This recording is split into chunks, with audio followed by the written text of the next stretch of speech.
Yo guys, namaskaram. So today we'll be talking about this book called The Metamorphosis by Franz Kafka. It's a short read. I already had made a couple of reels around that book, but it has a very brutal end, and it's disheartening because when you read Kafka's, let's say, personality in general, or you just hear certain glimpses, he came across as a very charismatic person, but deep inside his heart, he had all these things. But anyhow, I think just kind of continuing on this journey of life, what essentially makes you into a respect worthy or noble man or an honorable man is when you're just having this grit and resilience about you and the audacity to overcome obstacles. A lot of us face obstacles, be it in our family, be it, let's say, with the people we work around. But I think the only difference that is there between a successful man and an average man would be the ability to overcome those obstacles. Now, I do understand practical realities that not all people can mingle happily with each other. There would, of course, be differences. But right now, I see this attitude that without even trying, taking a step or two in that direction of having a solution oriented thinking, we just give up very quietly and very easily, thinking, oh, it's not for us. Eventually, what this does is it weakens our ability to overcome those obstacles. So, when you read this story, I'll try not to give any spoilers, but essentially, the idea is that when this person, Gregor, he loses all his utilitarian value, that is the type of money he can earn or the type of resources from a money perspective he can provide to the family. His own family starts treating him like a worthless being, not talking to him, finding it very hard to accept him, and towards the end just getting very frustrated with him.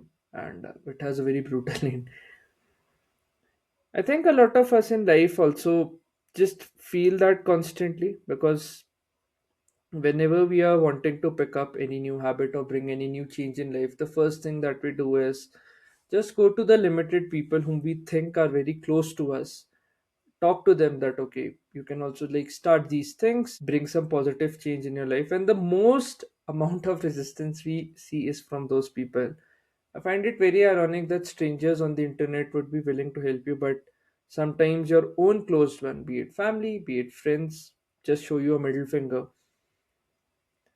And it really points to the question that how deep are those relations then in genuinity? Are we all putting up masks to just pass through the time because we just don't know what to do with our lives? There's not a genuine sense of meaning and purpose that we would just want to pass off our time with these fake acquaintances, which we cloak as friends, or let's say a family as well. Unfortunately, if you're born in a very toxic family, I really empathize with you because in our country, a lot of people just do kids without giving any forethought just because the society said so, or it's your age or whatnot, or some people just keep on doing kids until they get a male child. That's also an unfortunate reality. So I think amidst all these challenges, the most important thing is are you a genuine victor in life?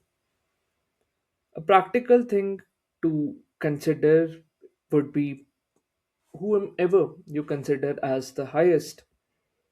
I think having this attitude of reference towards that thing, that it is that specific being or deity that is functioning through me, can really help. And how am I responding in this situation that would make that specific deity or being proud?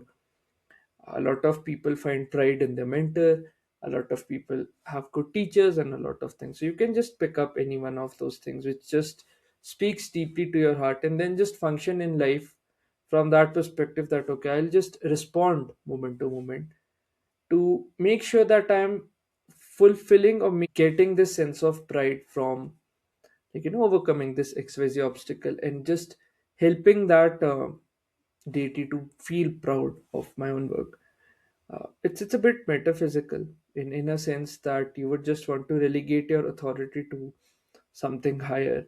But I see that this is a very practical solution, partly because just don't find people whom you can relate to on a very practical one-to-one level, whom you can just connect your heart with. Sometimes it's precisely these stranger beings or strange people who come to your aid is what we should be most grateful for, because a lot of toxicity exists in our country, in each household, and I understand the need to just vent out frustration on the internet abusing some XYZ people, but long term, you're just filling yourself with a lot of negativity, and it is not bringing any real day to day change. It's good to speak up, but practically seeing that what are some practical steps that I can take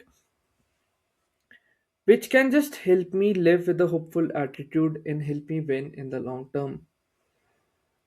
Because I think all of us are just suffering like roaches in this world.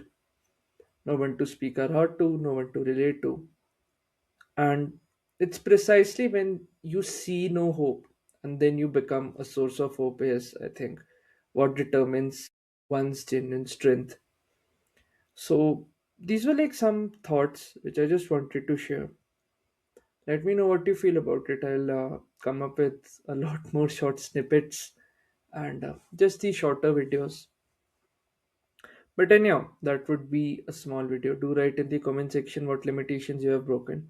And I'll catch you in the next video. So until then, this is Devishish Pindra from Debu Ki Dastak signing off.